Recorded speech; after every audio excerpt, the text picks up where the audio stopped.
So I don't like these two as a couple. It's like something about her that I just really am not feeling. Are you guys watching Love Island? Like, so I threw my razor in the trash. I have this. I haven't used the Chic Intuition in like so many years because it just doesn't shave well, and I thought maybe like years later they would have figured out a way to make it better, and they figured out a way to make it worse. First of all, this little what is it, the moisturizing strip around the actual razor is smaller than it used to be. This used to be like a really thick, I feel like it's gotten smaller. And this little strip right here moves a lot inside of the moisturizing bar or whatever around it. It like goes in and out and in and out, and it makes it very hard, like when you're actually shaving, to get the hair out of it so that you could go ahead back in again for more shaving. I tried to push the bar down to get to the razor. The hair still wouldn't fall out. And normally with actual razors, I usually rinse it from behind the razor to get the hair to like fall out. But with this, you can't get behind the razor. And so it's like pretty hard to like figure out how to use this. So I just ended up like wasting $10 because you can't take it back once you use it. So it's like, that's like $10 wasted on something I knew I wouldn't like. And I just need to kind of just stick to the products that I do like. Do you ever just like miss like your tired window? Like you'll be going on with your day and then you'll be like extremely exhausted, but then you don't go to sleep. And then that like a wave of exhaustion just turns into like a burst of energy, because like that's what's happening to me right now. Like it's 3 o'clock in the morning. I've been awake since like 2, I think, yesterday, like 2 p.m. or whatever. And like right now it's 3 o'clock in the morning. So I've been up for like 12 hours, which is not a long time, but I just like feel like wide awake right now. And I'm like, and I don't know, I'm just kind of thinking about tomorrow, because like when Toyota calls me in the morning, they're not gonna have like my car repaired. They're just gonna tell me like what's wrong. And then from there, they're gonna determine the repairs that are needed. But like, I'm not gonna be here. Like the plan was to leave for Savannah. And so it's just like kind of stressful, because it's like, I didn't know like my car was just gonna break down. Like literally, like I just like pulled away from the hotel and my car started like jerking. And it's been jerking maybe for the last couple of months. I can like feel it every now and then, like when I try to like pick up speed, and I thought maybe it was like the catalytic converter. And because I had that problem before in like one of my old cars. I used to have a Chevy Impala, and with the Impala that I had, like the catalytic converter went out and I had to change it, and that was pretty expensive.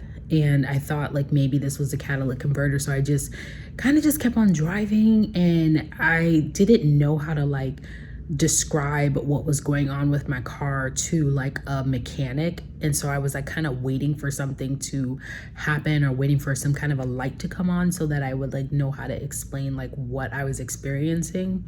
And then when I pulled out of the hotel, my car started like jerking. And so it was like jerking and like slowing down. And so I was like kind of like, you're running out of gas. And so I like pulled over, turned the car off, turned it back on. And then when I tried to like take off again, that's when the car was like trying to slow down and stop. And then my check engine light came on, the VSC light came on, and also like the swerve, the traction light came on as well. And so I don't know what that means when all 3 of those lights come on. But the car did try to stop, and I was like kind of scared because I was like getting onto the highway. And so my car kind of broke down on the on-ramp, which I'm very thankful for, because I could have been in the far left lane when this happened, and that's like pretty dangerous. Or I could have been like in the middle when this happened and not be able to like get over fast enough. Like I'm always like scared of something like that happening. And I have progressive insurance and I have roadside assistance. I never took the full coverage off my car once I paid it off.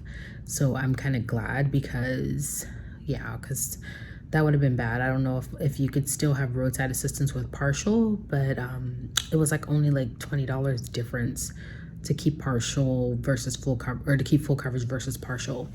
I don't know why this is so funny to me, but like I sent a package to my PO box instead of the physical address because I was moving, and Amazon didn't even like bother to try to like wrap it this time. They just put it in a little baggie and like like they just put it in a little baggie and like stuffed it into my PO box. Like they didn't even try to like hide what it was. Like it's just like, oh, okay, it's going to a PO box, so it must be safe. Like like I don't know. And if you guys like want to send me some stuff, like here's my PO box. Like anything for like nausea, digestion, any kind of therapy tools, things for anxiety, all that kind of stuff. Like this is my PO box if you guys want to send me some fun things. So I never did like an update on what's going on with my car.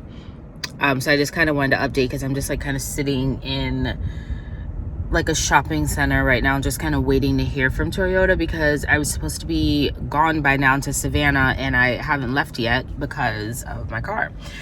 So he called me yesterday to tell me that there was like a misfire code with the engine, like 2 engine misfire codes. I forgot what numbers he said. I don't know if he said like 3 and 4 or something like that. So he said they went to take out the spark plugs, and the spark plug rubber or something, the part that goes into the engine, he said that it was cracking, and he said he's never seen that happen before, but usually I guess that would happen on something that's like an aftermarket part versus an actual OEM part, I guess. I don't know. I don't know the verbiage. But he said an actual Toyota part wouldn't be cracking this way. And I remember getting my spark plugs changed a couple of years ago at a place called Buc-ee's in Shoreline.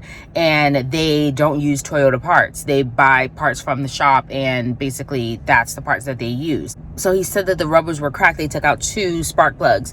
And he said that they could either replace just the 2 that they took out, or they could replace all 4, which it doesn't make sense to replace only 2 spark plugs. So total is outrageous. I don't even want to say what the price is right now, just in case. I just don't want to hold. Actually, I don't know. I think I need to know for future reference. So I think I'm gonna. So he said for 2 spark plugs it was gonna be 8 something, but for all 4 spark plugs, wires, coils, rubber, all that stuff is $1,200 at Toyota.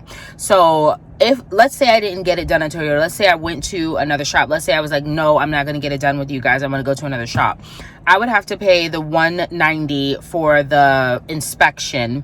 I would have to pay $100 and something for towing because roadside assistance wouldn't kick in to take it from one shop to the next. So I have to pay for towing, which is going to be over $100. Then once it gets to the next place, they're going to price everything, and I'm thinking that it's going to be like at least $500 or $600 for service plus spark plugs, wires, coils, rubber, all that stuff. So I'm going to end up spending like $800 and something just to move the car to another shop and end up with aftermarket parts again, if that makes sense. Like I'm not going to end up with Toyota parts again. And so I think to avoid this, because it seems like if I go to another shop to get it done, I'm going to end up in this situation again in a couple of years. And so it doesn't make sense. I might as well just get the Toyota parts and let Toyota work on my Toyota. He said that if it's not the problem that they think it is, which they're about 90% certain it is that problem, he said the other problem it could be is the fuel injector or something, but he said he's never seen that on a newer car. Like my car is a 2010. He was like, your car is not that old, it's not like a 90s Toyota. And so he said usually that wouldn't be the issue on that car, but if it is, this would probably be how much it's going to cost, which I don't remember what he said. And then he said that worst case scenario, it's the complete engine that's the problem. And if it's the complete engine that's the problem, he was like, it's not even going to be worth fixing. He said that's going to be about a $5,000 to $6,000 job, which my car, when I looked up the Kelley Blue Book value of my car, is only worth like 4 something. And so which is nothing. Like, we spend so much money on these cars, making all these expensive ass car payments, and our cars are depreciating so heavy in value. Like, I understand that my car is a 2010 Toyota, but Toyotas usually hold their value longevity wise. A Toyota is supposed to last you. So why is it that when my car drives off the lot or whatever, it's like it's depreciating like every year? It seems like it's depreciating like pretty heavily. And so I'm just like waiting to hear from Toyota. He said the parts came in a little bit late, but they're working on it now. I think he sent me another message while I was recording this to let me know, like, kind of estimated what time he thinks it's going to be ready, but it sounds like it's going to be ready today. So I'm hoping that this problem that they're fixing is the problem. One thing that he said that really like kind of irritated me a little bit, he said that if they fix these parts, if I agree to have these parts replaced and they fix these parts and this is not the problem, I am still responsible for the cost of these parts, even if the car is still broken when they're done. Like, is this how business works?